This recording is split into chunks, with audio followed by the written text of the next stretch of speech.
తాకట్లో ఉన్న మీ బంగారాన్ని విడిపించి ఆ రోజు ఆన్లైన్ రేటుకి కొంటాం. Sharma gold company. నమస్కారం అండి. సుమన్ టీవీకు స్వాగతం. నేను గీతాంజలి. ముందుగా ప్రేక్షకులందరికీ శ్రీ పరాభవనామ సంవత్సర యుగాది శుభాకాంక్షలు. శ్రీ కాళహస్తీశ్వర స్వామి దేవస్థాన ఆస్థాన సిద్ధాంతులైనటువంటి కీర్తిశేషులు బ్రహ్మశ్రీ ములుగు రామలింగేశ్వర వరప్రసాద సిద్ధాంతి గారు జ్యోతిష్య శాస్త్రాన్ని సామాన్యులకు సైతం అందుబాటులోకి తీసుకురావడానికి ఎంతగానో కృషి చేశారు. ఈ విషయం మనందరికీ తెలుసు. ఇందులో చాలా వరకు సఫలీకృతం అయ్యారని కూడా చెప్పొచ్చు. ములుగు సిద్ధాంతిగా దేశ విదేశాల్లో ఉన్న తెలుగు వారందరికీ వారు ఎంతో సుపరిచితులు. 40 సంవత్సరాల వారి అవిశ్రాంత కృషిని వారి ఏకైక కుమార్తె శ్రీమతి ములుగు శివజ్యోతి గారు ముందుకు తీసుకువెళ్తున్నారు. అనువంశికంగా వస్తున్నటువంటి జ్యోతిష్య విద్యను తన తండ్రి గురువులు అయినటువంటి శ్రీ ములుగు సిద్ధాంతి గారి నుండి అందిపుచ్చుకుని వారు ప్రారంభించిన కార్యక్రమాలన్నింటినీ నిర్విఘ్నంగా ఈవిడ కొనసాగిస్తూ వస్తున్నారు. యథావిధిగా ములుగు వారి శుభతిథుల పంచాంగాలు కావచ్చు, క్యాలెండర్లు కానీ, రాశి ఫలాలు రచించి అవన్నీ విడుదల చేస్తున్నారు. భారతదేశ పంచాంగాలే కాకుండా న్యూయార్క్, Chicago, Salt Lake City, Los Angeles, London, Dubai, Singapore, Sydney క్యాలెండర్లు, పంచాంగాలు సైతం రూపొందించారు. ములుగు సిద్ధాంతి గారి తాతగారు స్థాపించినటువంటి శ్రీ శైవ పీఠాన్ని సిద్ధాంతి గారు స్థాపించిన MNM international astrology education and research centre ని ఎంతో సమర్థవంతంగా శివజ్యోతి గారు నిర్వహిస్తున్నారు. ఇక వ్యక్తిగత జాతక విశ్లేషణల్లో, ఫ్యూచర్ ఈవెంట్స్ ప్రిడిక్షన్స్ లో కూడా తండ్రికి తగ్గ తనయ అని అతి కొద్ది కాలంలోనే అందరి మన్ననలు పొందారు శివజ్యోతి గారు. ఎన్నో మాధ్యమాల ద్వారా కూడా మనందరికీ ఎంతో చేరువయ్యారు. మరి వారే ఇవాల్టి మన అతిథి. ఈ పరాభవనామ సంవత్సరంలో అసలు ఈ సంవత్సరం ఏం చెబుతోంది, ఎలా ఉండబోతోంది, ఈ సంవత్సరంలో జరిగేటువంటి వింతలు విశేషాలు ఏమిటి, ఖచ్చితంగా జరిగేటువంటివి మనం తెలుసుకోవాల్సినవి ముందు జాగ్రత్తలు కావచ్చు, అలాగే నవనాయిక ఫలితాలు ఏ విధంగా ఉన్నాయి, అందరూ ఎంతగానో ఎదురు చూసే ద్వాదశ రాశులు జాతక ఫలితాలు ఇవన్నీ ఎలా ఉన్నాయో జ్యోతమ్మ మాటల్లో విని తెలుసుకుందాం. జ్యోతమ్మ గారు నమస్కారం అండి. నమస్కారం అమ్మా. జ్యోతమ్మ, ఈ సంవత్సరం నవనాయక ఫలితాలు ఏ విధంగా ఉన్నాయో తెలియజేస్తారా?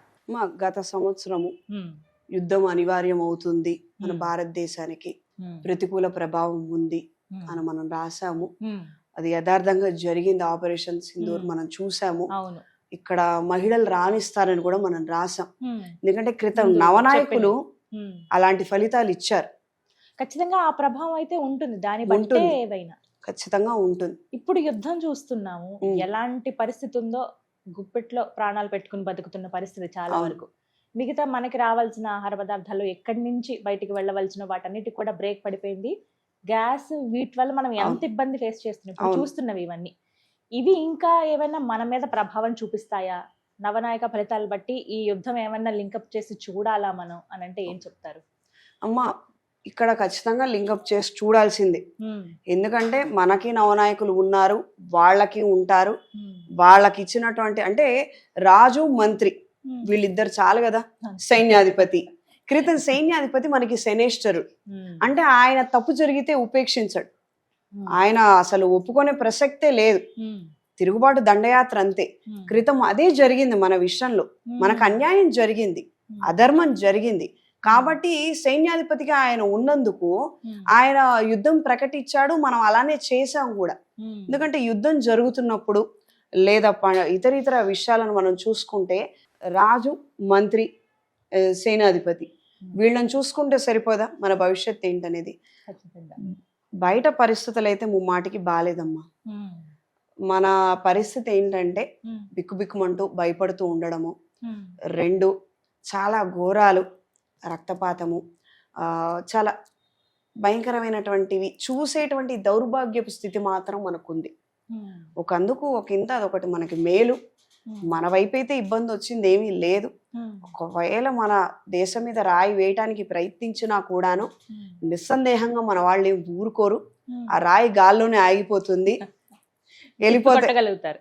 ఖచ్చితంగా ప్రతాపం మాత్రం చూపిస్తారమ్మా, నిస్సందేహంగా. ఎందుకంటే మనకున్నటువంటి ప్రభుత్వము, మన ప్రధానమంత్రి గారి దగ్గర నుంచి మనం చూసుకున్నట్లయితే, రాష్ట్రాలలో ఉన్నటువంటి నాయకుల్ని కూడా మనం అందరు CMs ని కూడా చూసుకున్నట్లయితే అందరూ మంచి శక్తి కలిగి ఉన్నవాళ్ళు, మేధాశక్తి ఉన్నవాళ్ళు. మనమేం ఆలోచించొద్దు అని వెన్నుతట్టి నించోబెట్టేవాళ్ళు. ఎక్కడ వద్దొద్దండి మనకి ఇబ్బంది అవుతుందని చెప్పేవాళ్ళు ఎక్కడా లేరు.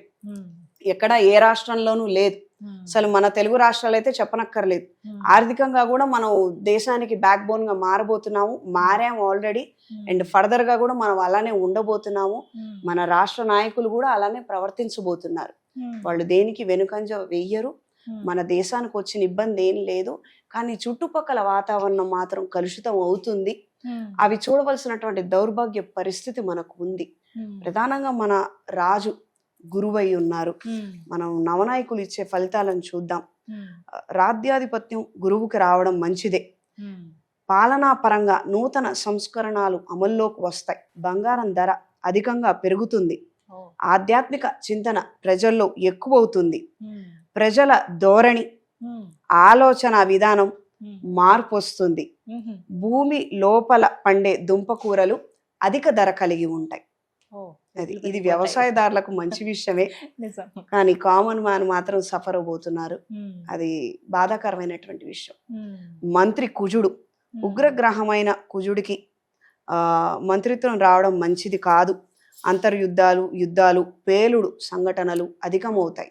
అంటే ఈ కెమికల్ రియాక్షన్స్ వలన ఏదైతే ప్రమాదాలు, విస్ఫోటనాలు జరుగుతాయో వాటికి ఎక్కువ ఆస్కారం ఉంది. ఇందులో ఉత్పత్తి కూడా మనం చాలా బాగా చేస్తాము. ఒక అదృష్టంలో దురదృష్టం అన్నట్టుగా మనం చేసినటువంటి యుద్ధం వలన మనకి ఈ యొక్క యుద్ధ పరికరాల ఆర్డర్స్ పెరిగాయి. అంతే కదా జరిగింది. ఎన్నో ప్రమాదాలను ముందే ఊహించి పసిగట్టి తగిన భద్రత చర్యలు మన దేశం తీసుకోగలుగుతుంది. ఊహించని పెను మార్పులు, సంఘటనల ద్వారా జనులలో భయాందోళన ఏర్పడుతుంది. గురువులు, సలహాదారులు, మంత్రులు ధైర్య సాహసాలను కనబరుస్తారు. సరైన సమయానికి కొన్ని దేశాలకు ధీటైన సమాధానం మన దేశం ఇవ్వబోతోంది. మనం ప్రత్యక్షంగా చూస్తున్నాం. ఇప్పుడు పరిస్థితులు అలాగే ఉన్నాయి. పోరాట తత్వం ప్రతి ఒక్కరూ కనబరుస్తారు. కందులు, మిరపకాయలు, మిరియాలు అధిక ధర కలిగి ఉంటాయి. కుజుడు అగ్నిగ్రహం కనుక అగ్ని ప్రమాదాలు అధికమవుతాయి. స్త్రీలపై దౌర్జన్యాలు పెరుగుతాయి. ఈ విషయంలో ప్రభుత్వం జాగ్రత్తలు కొంతవరకు ఫలిస్తాయి. ప్రజల్లో దైవ చింతన పెరుగుతుంది. దీక్షలు చేసేవారు అధికమవుతారు.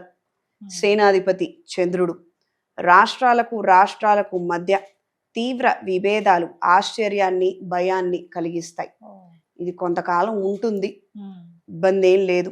దేశాలకు పోరు తప్పదు. ప్రజాధనం దుర్వినియోగం అవుతుంది. భరించలేని చలి భయపెడుతుంది. సముద్రాల్లో రకరకాల మార్పులు సంభవిస్తాయి. మార్పులు మంచికి దారి తీయవు. నౌక ప్రమాదాలు, జన నష్టము సంభవిస్తుంది. మానసిక రోగులు పెరుగుతారు. ఆత్మహత్యలు అధికమవుతాయి. ఇవన్నీ చంద్రుడి వల్ల ఈ ప్రభావాలు ఉంటాయి. ధాన్యాధిపతి బుధుడు, బియ్యం, గోధుమలు, మాంసాహారం, కందులు, అన్ని రకాల ధాన్యాలు, నూనెలు, అలంకరణ సంబంధమైన వస్తువులు అధిక ధర కలిగి ఉంటాయి. విచిత్రమైన చర్మరోగాలు వస్తాయి. అంతుబట్టని నూతన వైరస్లు జనాలకు సంకట స్థితిగా మారుతుంది. సస్యాధిపతి గురువు, విదేశీ పండ్లు ఆకర్షిస్తాయి. ధాన్యం దిగుబడి బాగుంటుంది. వ్యవసాయం ఆశాజనకంగా ఉంటుంది. కూరగాయల దిగుబడి మధ్యస్థంగా ఉంటుంది. కూరగాయలు, ఆకుకూరలు అధిక ధర కలిగి ఉంటాయి. భూమి లోపల పండే వేరుశెనగ, ఉల్లి, దుంపకూరలు మంచి దిగుబడి కలిగి ఉంటాయి. వ్యవసాయదారులు ఇలా చూసుకుని చక్కగా పంట వేసుకోవచ్చు. అవును. మామిడి పంటకు ప్రతికూల కాలం. అర్ఘ్యాధిపతి చంద్రుడు, రకరకాల మత్తులిచ్చే పదార్థాలు అందుబాటులోకి వస్తాయి. ఎరుపు రంగు ఫలాలు, పుష్పాలు అధిక ధర కలిగి ఉంటాయి. మేఘాధిపతి చంద్రుడు, వర్షాపాతం భయం కొలుపుతుంది. కొండల్లో, లోయల్లో, పర్వత ప్రాంతాలలో, పట్టణాలలో అధిక వర్షం కురుస్తుంది. అనేక రకాల కష్ట నష్టాలకు కారణమవుతుంది. పిడుగుపాట్ల వలన జన నష్టం కలుగుతుంది. వడగండ్ల వాన వల్ల పంటలు, పొలాలకు నష్టం కలుగుతుంది. ఈదురు గాలులతో కూడిన వర్షం వల్ల కొన్ని ప్రాంతాలకు విశేష నష్టం కలుగుతుంది. గాలిలో వేగం అధికమవుతుంది. రసాధిపతి శని, విస్ఫోటన సంబంధమైన సంఘటనలు ప్రపంచ స్థాయిలో జరుగుతాయి. అమాయకులైన జనులే నష్టపోవడము, ప్రాణ నష్టము సంభవిస్తుంది. పేలుళ్ళు, ఉగ్రవాద కార్యకలాపాలు మహా పట్టణాలలో విధ్వంసం సృష్టించే అవకాశం ఉంది. భయం నీడలో జనులు కాలం వెలదీయవలసిన విచిత్రకరమైనటువంటి పరిస్థితులు గోచరిస్తున్నాయి. కొంత భయమే. నీరసాధిపతి గురువు. గురువునకు ఈ ఆధిపత్యం రావడం వల్ల మేధా సంపత్తి, ఆధునిక పరిజ్ఞానము వక్ర మార్గం పడుతుంది. మనం ఇందాక చెప్పుకుంది అది. పైగా రాహు ప్రభావం కూడా ఉంది. మంచి చెడుల విచక్షణ జ్ఞానం తగ్గిపోతుంది. జనులకు ఆశ్చర్యం, ఆందోళన కలుగుతుంది. ఇవి ఈ సంవత్సరం నవనాయకులు ఇచ్చేటువంటి ఫలితాలు ఇలా ఉంటాయి. 50% మంచి చెడు రెండు సమానంగా ఉన్నట్టు అనిపించింది నాకు మీరు చెప్పిన దాన్ని బట్టి అయితే. కానీ ఆచితూచి అడుగులు వేయాలి అందరూ కూడా. అలా అని భయపడకుండా, అలా అన్ని బాగుంది కదా అని అనుకోకుండా ఆచితూచి అడుగులు వేయాలి అనేది అయితే. అవునమ్మా, ఎప్పుడైనా కూడాను జాతకం కావచ్చు, గ్రహస్థితులు కావచ్చు, కాస్తంత మంచి ఇస్తాయి, కాస్తంత చెడు ఇస్తాయి. అది మునుపటి వరకు పరిస్థితి ఎలా ఉండేది, ఒకానొక జనరేషన్ వాళ్ళు, అంటే పాత వాళ్ళు, నానమ్మ గారు బామ్మ గారు, రే నాన్న ఇక్కడ చెరువు ఉండేదిరా, ఇక్కడ కాలువ ఉండేది, ఇలా ఉండేదని అనేవారు. కానీ ఒక తరం చూడలేదు అక్కడ నిజంగా చెరువు ఉందా, అక్కడ అలా ఏం లేదే, అన్ని కట్టడాలు వచ్చేసాయి. కానీ గత సంవత్సరం మూసీ నది గురించి రాయడం జరిగింది. గత సంవత్సరం కూడా కాదు, 2 సంవత్సరాల క్రితం మూసీ నది రూపురేఖలు మారబోతున్నాయి అని. అది వెళ్ళి ఎవరిని తీసుకొచ్చింది? అది ఇప్పుడు కుర్చీలో కూర్చున్నటువంటి సీఎం గారు రేవంత్ రెడ్డి గారికి ఆ ఆలోచన వచ్చింది. నదుల్ని మనం సంరక్షించుకోవాలి, చెరువుల్ని మళ్ళీ మనం జాగ్రత్త చేసుకోవాలి, భవిష్యత్ తరాలకి ఇక్కడ ఉంటాయని కాదు, మంచినీళ్ళే కదా ప్రాణాధారము, మంచినీళ్ళు ఉండాలని ఈ యొక్క నవనాయకులు ఇచ్చినటువంటి ఫలితాలు, ఆ ఆలోచన, ఆయన రాజుగా అంటే సీఎం గా కుర్చీలో కూర్చోగానే ఆయనకు ఆలోచన ఇచ్చాయి. అలా ఆయన ఆలోచనకి దారి తీసాయి. ఆ విధమైనటువంటి మార్పు వచ్చింది. ఈ గ్రహాల యొక్క ప్రభావం అందరి మీద ఉంటుంది. అందులో మన విచక్షణ జ్ఞానం కొద్దీ మనం ఆలోచించి మన మేధస్సును కూడా దానికి జత చేర్చి మనం తీసుకునే నిర్ణయం మీద ఉంటుంది. రేవంత్ రెడ్డి గారు ఇంకా భవిష్యత్తులో కూడా చాలా ఊహించినటువంటి విషయాలకి ఆయన శంకుస్థాపన చేయబోతున్నారు. ఆయన వలన మంచి జరిగే అవకాశం ఉంది. అంటే మంచా చెడ, తద్వారా ఎవరికైనా ఇబ్బంది కలుగుతుందానంటే మనం అలా చూడలేం. అంటే ఒక దేశం మొత్తము, ఒక రాష్ట్రం మొత్తం అలా తీసుకున్నప్పుడు ఒకళ్ళిద్దరు బాధపడ్డా కూడాను 98 మందికి ఉపయోగపడేటువంటి ప్రణాళికలు రాబోతున్నాయి. అది మంచి గ్రహస్థితి ఉంది. రేవంత్ రెడ్డి గారి జాతకం కూడా చాలా బాగుంది. మంచి నిర్ణయం చేయగలుగుతారు. కొన్ని ఊహించినటువంటి అంశాలలో ఆయన చొరవ తీసుకొని ఇచ్చే నిర్ణయాలు కానీ, ఆయన ప్రజల గురించి ఆలోచించి కొన్ని రిఫార్మ్స్ తీసుకొస్తారు. అవి చాలా బాగుంటాయి. అవి ఇంప్లిమెంట్ అవుతాయి. ఆ కామన్ మ్యాన్కి చేరాలి అన్న ఆలోచన, ఆ తాపత్రయం ఆయనకి ఏదైతే ఉందో అది ఖచ్చితంగా అందుకుంటాయి. చాలా మంచి ఫలితాలు ఉన్నాయి. చూడబోతున్నాం. అలానే చంద్రబాబు నాయుడు గారు కావచ్చు, పవన్ కళ్యాణ్ గారు కావచ్చు, వాళ్ళు తీసుకునే నిర్ణయాలు కూడా చాలా అద్భుతంగా ఉంటాయి. ప్రత్యేకంగా ఇక్కడ లోకేష్ గారి జాతకం కూడా మాట్లాడాలి. ఆయన కూడా చాలా పెద్ద నిర్ణయాలు చేయబోతున్నారమ్మా. అంటే వీళ్ళందరూ ఒక స్థాయిలో ఒక విధానంగా చేయబోతుంటే ఆయన మాత్రం ఐటీ సెక్టార్లో, ఐటీ ఫీల్డ్లో ఆయన ఉన్నటువంటి మంత్రి అదే కదా, అక్కడ మంచి మార్పులు తీసుకురాబోతున్నారు. దీని వలన విద్యార్థులు బాగుపడబోతున్నారు. మేధాశక్తి వృద్ధి చెందబోతోంది. ఈ క్రియేటివ్ ఫీల్డ్ లో అంటే మనం ఇక్కడ ఈ రోజు ఇక్కడ కూర్చొని మాట్లాడుతున్నాం, వెనకాల కొన్ని 100 మంది పనిచేస్తుంటారు. ఆ 100 మందికి ఉపయోగపడే విధంగా ఆయన మార్పు తీసుకురాబోతున్నారు. అది ఇప్పుడు కావచ్చు లేదా పై సంవత్సరానికి కావచ్చు, అవి జనాలకు అందుతాయి. మంచి మార్పు కనిపిస్తుంది. బెనిఫిట్స్ పొందే అవకాశం ఉంది.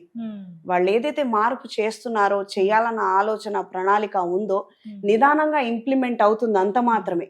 కానీ ఖచ్చితంగా ఇంప్లిమెంట్ అవుతుంది. ఆ విషయాలలో మంచి మార్పులు మనందరికి రాబోతున్నాయి. కొంత టైం తీసుకున్న అడుగులు అయితే బాగున్నాయి. వాటికి మంచి చేంజెస్ ఉన్నాయమ్మా. తిరుగులేదు తెలుగు రాష్ట్రాలకు మాత్రము. ఇక్కడ ఉన్నటువంటి రాజులకు కూడా తిరుగులేదు. బాగుంటుంది. మంచి చెడులు ఉన్నాయి. వాళ్ళు కూడా జాగ్రత్తలు తీసుకోవాలి. వాళ్ళకి నరదిష్టి ఉంది, దేశానికి కూడా నరదిష్టి ఉంది.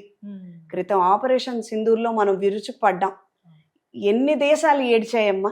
అది ఇలా చేస్తారా అంటే వాళ్ళు మన యొక్క గొప్పతనము, మన దగ్గర ఇంత ఎక్విప్మెంట్ ఉంది, ఇంత మంచి వెపన్స్ ఉన్నాయి, డ్రోన్స్ ద్వారా చేయగలుగుతారు, గాల్లోనే ఢీ కొట్టారు అని అంటే ఎంత ఏడ్చారమ్మా. సాధారణంగా మనం అనుకుంటాం బయటికి వెళ్ళి వస్తే నాకు నరదిష్టి తగిలిందని, మనం నిమ్మకాయలతో దిష్టి తీసుకుంటుంటాం, చాలా పద్ధతులు పాటిస్తాం. అలాంటిది మన దేశానికే దిష్టి తగిలింది. అలా ఉంది మన వాళ్ళ యొక్క ప్రతిభ. భవిష్యత్తులో కూడా అలానే ఉండబోతోంది. ఏడుపులు ఎక్కువగా ఉండబోతున్నాయి. ఇరుగు పొరుగు దేశాలు ఏడవబోతున్నాయి మన మీద పడి. కొంచెం మనం జాగ్రత్త తీసుకోవాలి. ఏదైతే భద్రత వ్యవస్థ ఉందో కాస్త పటిష్టంగా ఉంచాలి. ఎక్కడ లోపల గొడవలకి ఎట్టి పరిస్థితుల ఆస్కారం మనం తావి ఇవ్వకూడదు. జాగ్రత్తలు తీసుకోవాలి. చాలా చక్కగా వివరించారమ్మా. ఇంకా అలా వెళ్ళాలంతే. అంటే మీకు ఏమనిపిస్తుందమ్మా ఇవన్నీ చూసినప్పుడు? మీకు ముందు అనిపిస్తే ఆశ్చర్యంగా ఉంటుందా? ఎలా ఉంటుంది మీరు ప్రెడిక్షన్స్ అవి చూసేటప్పుడు? ఆశ్చర్యంగా అంటేనమ్మా, భద్రకాళి అమ్మవారి అనుగ్రహం, మా నాన్నగారు చెప్పినట్టుగా మనం ఈ మార్గంలో వెళ్ళాలి, అమ్మవారి ఆశీస్సులు పొందితే. ఎందుకంటే కాలానికి అధిపతి దేవత ఆవిడ. భద్రకాళి అమ్మవారు అన్న, కాళీ అన్న, అమ్మవారే కాలానికి అధిపతి దేవత. అంటే క్రితం ఏం జరిగింది, ఇప్పుడు 200 సంవత్సరాల క్రితం నాకేం జరిగిందో మీకేం జరిగిందో తెలియదు కదా. కానీ అమ్మవారి కాళ్ళు పట్టుకున్న వాడికి అమ్మ నాకు అక్కడ ఏం జరిగిందో చూపించంటే అమ్మవారి అనుగ్రహంతో వాళ్ళకి కనిపిస్తుంది. అమ్మ భవిష్యత్తులో ఏం కనిపించబోతోందమ్మా అంటే అది మనకు అవసరమైతే కనిపిస్తుంది, చూపిస్తుంది. అది ఖచ్చితంగా మనం ఎంతవరకు జాగ్రత్త తీసుకోవాలో ఇంతవరకు అమ్మవారు తెలియజేయడం అనేది జరుగుతుంది. అమ్మవారి అనుగ్రహం ఉన్న ఎవరికైనా కూడా నమ్మ, అంటే నువ్వు నమ్మావు, అమ్మవారి కాళ్ళు పట్టుకున్నావు కాబట్టి this is a spiritual progression. నువ్వు అమ్మవారు కావచ్చు, శివుడు కావచ్చు, వెంకటేశ్వర స్వామి వారు కావచ్చు, నువ్వు ఎవరినైతే పూజించి నిత్యం అనుష్ఠానం ఉంది, జపతపాదులు చేసుకునే వాళ్ళకి నేను ఇది నమ్మను అని ఏం లేదు. నీకు అమ్మవారు వచ్చి కూర్చొని చెప్పిందనంటే ఇక నీ నమ్మకము నా అభిప్రాయంతో సంబంధం లేదు. యథార్థంగా అమ్మవారు రాయమన్నారు, నేను అది రాశాను. ఎందుకంటే దేశ ఖ్యాతి తెలియాలి కదమ్మా. కేవలం అక్కడ యుద్ధం జరగడమే కాదు, అక్కడ ఒక శాస్త్రం ఉంది. శాస్త్రం ద్వారా నువ్వు చెప్పగలుగుతావు ముందు ఏం జరుగుతుందన్నది. దానికి తగ్గట్టుగా ఉన్నటువంటి నాయకులు జాగ్రత్త తీసుకుంటారు. మోడీ గారు ఏం తక్కువ కాదు కదా తల్లి. ఆయన అన్ని క్షేత్రాలకు వెళతారు. మీరు గమనించండి, ఏదైనా ముఖ్యమైన నిర్ణయం ఆయన చేసే ముందర, అంటే మనకి చేసిన తర్వాత తెలుస్తుంది, కానీ ఆయన అది చేసే ముందర ఆయన ఒక క్షేత్రానికి వెళ్ళి వస్తున్నారు. అంటే ఆయన బ్లెస్సింగ్స్ తీసుకొని నేను ఇది చేయబోతున్నాను కరెక్టా కాదా అని ఆయన కూడా పరిశీలన చేసుకొని దేవుడి ఆశీస్సులు పొంది బయటికి వచ్చి చెప్తున్నారు. అలా మనకెంతో మంచి జరిగింది. చాలా కోయిన్సిడెన్స్ కాకపోతే మొన్న యుద్ధం ప్రారంభమైంది. ఈయన సుబ్రహ్మణ్య స్వామి వారి ఆలయంలో ఉన్నారు. ఆయన ఎవరు? ఆయన దేవతలకే ఆయన సైన్యాధ్యక్షుడు. ఎంత మంచి విషయం అది. అంటే ఏదో అలా జరిగిందని కాదు, యాదృచ్ఛికంగా అక్కడ ఆ టైంలో ఆ ఈవెంట్ జరుగుతాయని ఆయన దగ్గర ఉండేటువంటి వాళ్ళు చెప్తారు. మనం కూడా జాగ్రత్త తీసుకోవాలి. అంటే కేవలం మనం చేసే కార్యక్రమాలు మన ప్రయత్నాలే కాక ప్రతి ఒక్క సందర్భంలోనూ సమయంలోనూ దేవుడు మనకి సహకరించాలి. ఆ దైవ బలం కూడా మనం ప్యారల్ గా తెచ్చుకోవాలి. అది మనం గమనించాల్సిన విషయం.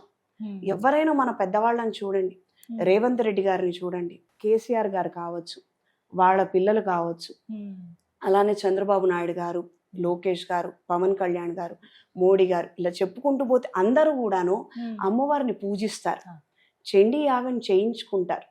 అంటే వాళ్ళ దగ్గర ఉన్నటువంటి పండితులు సలహాలు ఇస్తారమ్మా.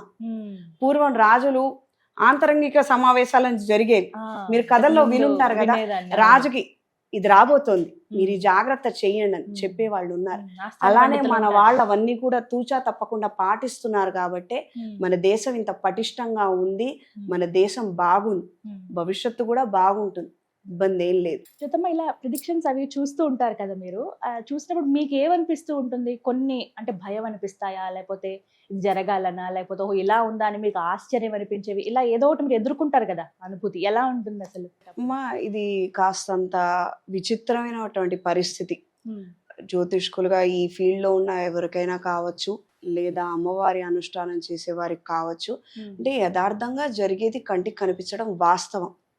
కానీ ఇక్కడ మనకు సంబంధించి నేను అన్నది నాకేం ఉండకూడదు. ఇక్కడ ఈ ఫీల్డ్ లోకి వస్తున్నావు అంటే ఒక డాక్టర్ వృత్తి ఎలానో ఆపరేషన్ థియేటర్ లోకి వెళ్ళి కత్తి పట్టుకొని సర్జరీ చేసేటప్పుడు అయ్యో అది శరీరమే, అని ఆలోచిస్తే ఆయన ఏం చేయలేరు. అదే పరిస్థితి మాకు కూడా ఉంటుంది. ఈ పరిస్థితుల్లో ఎలా ఉంటుందనంటే మొదట గురువు స్థానంలో ఉండి మనకి ఎవరైతే మనకి విద్యను ఇస్తారో వాళ్ళు ఫస్ట్ చెప్పే మాట ఇది. మా నాన్నగారు కూడా నాకు చెప్పింది అది. మనం ఒక పలానా చెప్తున్నాము అని అంటే మనం నిత్యం పూజ చేసుకునే వాళ్ళం అయి ఉండాలి, మనకి సాధనా బలం ఉండాలి, అప్పుడే ఇంట్యూషన్ కూడా పనిచేస్తుంది. ఇక్కడికి వచ్చేసరికి మళ్ళీ రెండుగా మారుతుంది.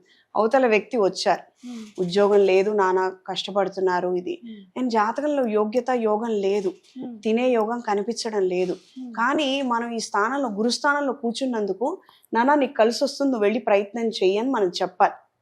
ఓకే, ఇప్పుడు ఇక్కడ ఏంటి, ఆ అబ్బాయికి లేదు యోగ్యత, కానీ నేను చేసినటువంటి సాధన దారపోసి ఆ బాబు బాగుండాలని నేను ఆకాంక్షించాను. ఒక గురుస్థానంలో కూర్చున్నటువంటి వ్యక్తికి ఫస్ట్ ఉండవలసినటువంటి క్వాలిఫికేషను లేదా థాట్ ప్రాసెస్ ఇలా ఉండాలి. రెండవది, దేశాలకు సంబంధించి వచ్చేసరికి మనకి ఎక్కడాను యుద్ధం జరగాలి, జనాలు నష్టపోవాలి అలా మనకు అనిపించదు. వ్యక్తిగతంగా మనకు అలాంటివి ఏముండవు. కానీ ఇక్కడ మనం చెప్పేటప్పుడు కేవలంగా అవతల వాళ్ళ జాగ్రత్త గురించి కావచ్చు, ఇతరితర అంశాలు కావచ్చు, పొరపాటున నాకేదో కనిపించింది, రాయక తప్పడం లేదు, ఈశ్వర ఈ చెడు జరగకుండా చూడు అని నేను నమస్కారం చేసుకొని రాయాలి. అమ్మ మంచి జరిగేటట్టు చూడు. మా నాన్నగారు మొదట చెప్పిన మాట ఇదే. ఏదన్నా మనం మంచి చెప్తున్నామనంటే అవతల వాళ్ళకి యోగ్యత ఉన్నా లేకపోయినా మనం మంచి చెప్పాం కాబట్టి అది జరిగిపోవాలి. ఈ యొక్క శక్తి అంతా దానికి దారపోసినా పర్వాలేదు, కానీ చెడు చెప్తాం కదా, జాగ్రత్తనో, యాక్సిడెంట్ అవుతుందనో, లేకపోతే యుద్ధం వస్తుందనో, లేకపోతే వడగళ్ళ వాణం వస్తుందనో, ఇది చెప్పినప్పుడు సాధ్యమైనంత వరకు మనం పూజించేటువంటి దేవీ దేవతలకి ఇది జరగకుండా చూడు అని మనం ప్రార్థన చేయగలుగుతాం, అంత మాత్రమే.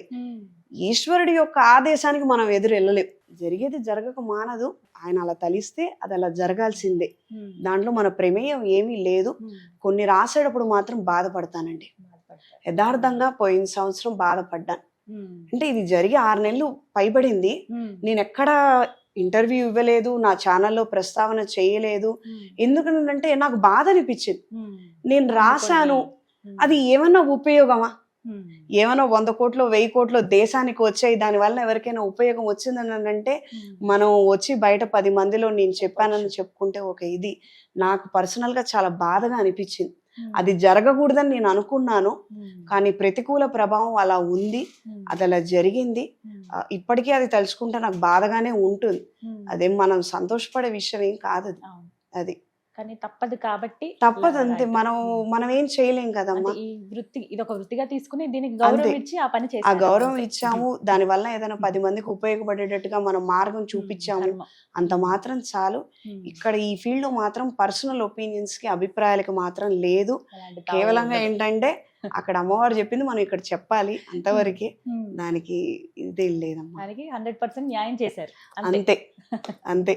అమ్మవారు చెప్పారు, రాయమన్నారు, రాశాను అంతవరకే, అంతకు మించి ఇతర అంశాలు మాత్రం ఏమీ లేదు, రాసే అభిప్రాయం లేదు. బట్ కానీ మా శాస్త్రంలో మాకేదైనా కనిపిస్తే నువ్వు రాసి తీరాలి, నువ్వు చెప్పి తీరాలి, అది ఖచ్చితంగా నోటి నుంచి రావాలి మాట, అది నీ దగ్గర ఉంచుకునేది కాదు. ఒక బ్రాహ్మణుడిగా నీకు ఒక విద్య ఉన్నది కాబట్టి, ఎవ్వరికి లేనటువంటి ఒక అపూర్వమైనటువంటి విద్యకి నువ్వు ఇంకా దగ్గరగా ఉండే యాక్సెసిబిలిటీలో ఉన్నావు కాబట్టి నీ వలన రావాల్సినటువంటి ఆ మాట రూపంలో మాట బయటికి వచ్చి తీరాలి, లేకపోతే దాని వలన చాలా ఇబ్బందులు అవుతాయి. We have to follow that protocol. There is a protocol for this శాస్త్రం ఆల్సో. ఎలా పడితే అలా మనం చెప్పలేం. చెడు జరగబోతోందని అంటే అందులో 1% అంతే, మంచి 10 జరగబోతోందంటే 99% 999 చెప్పినా తప్పు లేదు అందులో. We have to follow the protocol. చాలా అసలు ఎలా చెప్తారో మీ ప్రిడిక్షన్, నిజంగా ఇది ఒక వరమే మీకైతే. పోయిన జన్మ సుకృతం ఇది కదా, అంతే కదా, జన్మ ఇవి కూడా కలిసి పోయిన జన్మ సుకృతం కొద్దే అలాంటి తండ్రి గారు, అలాంటి గురువు గారు నాకు అత్యంత అందుబాటులో, నా అదృష్టం అది. క్లియర్ గా నా పూర్వజన్మ సుకృతం. నేను అక్కడ బంగారు పూలతో పూజ చేసుకున్నట్టున్నాను నేను అనుకుంటాను నిస్సందేహంగా. ఎందుకనంటే నాకు కూర్చోబెట్టి తండ్రిగా ఎత్తుకొని ఆడిచ్చడము, గోరుముద్దలు తినిపించడంతో పాటుగా నాకు ఇంత విద్యను నాకు ఆయన ఇచ్చి వెళ్ళారు. అంటే ఈ రోజున ఇంతమందికి మంచి జరుగుతుంది, ఇంతమందికి ఇలా జరిగే అవకాశం ఉందని నేను చెప్పగలుగుతున్నానంటే కేవలం అది నా ప్రతిభ కాదు. చిన్ననాటి నుంచి ఆయన నాకు ఇచ్చినటువంటి అదృష్టం, వరప్రసాదం నాకు అది. అదొక భాగ్యంగా భావించాలి.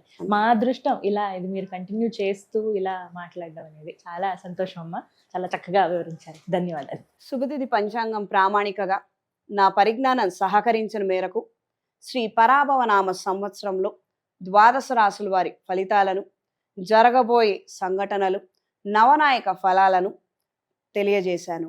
సర్వే జన సుఖినో భవంతు.